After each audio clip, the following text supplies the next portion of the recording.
Les soirées slam du théâtre 221 mobilisent chaque mois une petite centaine de fidèles. On s'inscrit en début de soirée, puis on monte sur scène pour dire un poème sans accompagnement musical.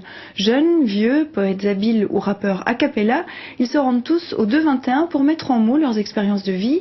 Lancées il y a 3 ans, ces soirées connaissent un succès grandissant. Liviu Groza. Une fois par mois, dans les locaux du théâtre 221, les slameurs lausannois se réunissent dans un cadre convivial. Cela fait 3 ans que la SLAM, la Société lausannoise des amateurs et amatrices de mots, invite ces nouveaux poètes à partager leur expérience par le verbe. Le slameur parle de lui-même, il part de lui pour dire le monde, donc il parle de sa réalité, de ce qu'il connaît, de ce qu'il vit, de sa culture, donc c'est partir de soi, mais c'est quand même un acte collectif.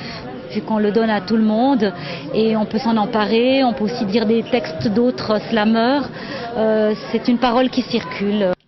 Satisfaction, bonne action, comme tous les autres font. Vous vous pliez, vous vous rangez comme des moutons, banalement. Alors pourquoi êtes-vous tous différents ? Vous subissez... Le mouvement slam est né aux États-Unis dans les années 80. Il consiste à déclamer ses rimes en public sans accompagnement musical. Une décennie plus tard, le mouvement traverse l'Atlantique où il trouve un nouveau souffle dans sa réappropriation francophone. En français, c'est une langue quand même différente du fait aussi de la culture, de la poésie française, etc., de la littérature. Donc on a vraiment une palette, si on veut bien, de diction qui est infinie en fait. Ici, chacun est libre d'exprimer son vécu et ses émotions avec la forme qu'il juge bonne. Le slam se joue des barrières entre les générations. Alors en fait, le concept, c'est que ça rallie les âges parce que ça mélange un peu les styles. Il y a le premier style qui est la poésie, c'est ça qui touche plutôt les personnes plus âgées et moins les jeunes. Et puis le hip-hop, le rap, qui amène plutôt les jeunes. Et puis de faire une sorte de poésie urbaine, ça amène les deux catégories d'âge et puis ça c'est cool. À l'origine, le slam est une forme de réaction à la poésie académique. Considéré par certains comme l'une des formes les plus vivantes de la poésie contemporaine, il s'inscrit également dans une tradition d'expression populaire. En tant que phénomène littéraire, il y a une longue tradition qui explique ces sortes de performances de poésie.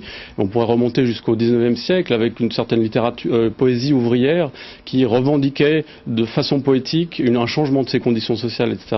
Le phénomène, il est plutôt intéressant d'un point de vue sociologique, à mon avis, puisque tout d'un coup des gens se réunissent, définissent leurs propres règles d'expression et se mettent à partager des expériences par le biais d'un discours poétique. Le principe des soirées slam, un texte dit, un vers offert. De quoi encourager les plus timides à s'improviser poètes. Acteurs et spectateurs, spectateurs de nous-mêmes, l'authenticité est aléatoire. Elle porte du masque est obligatoire.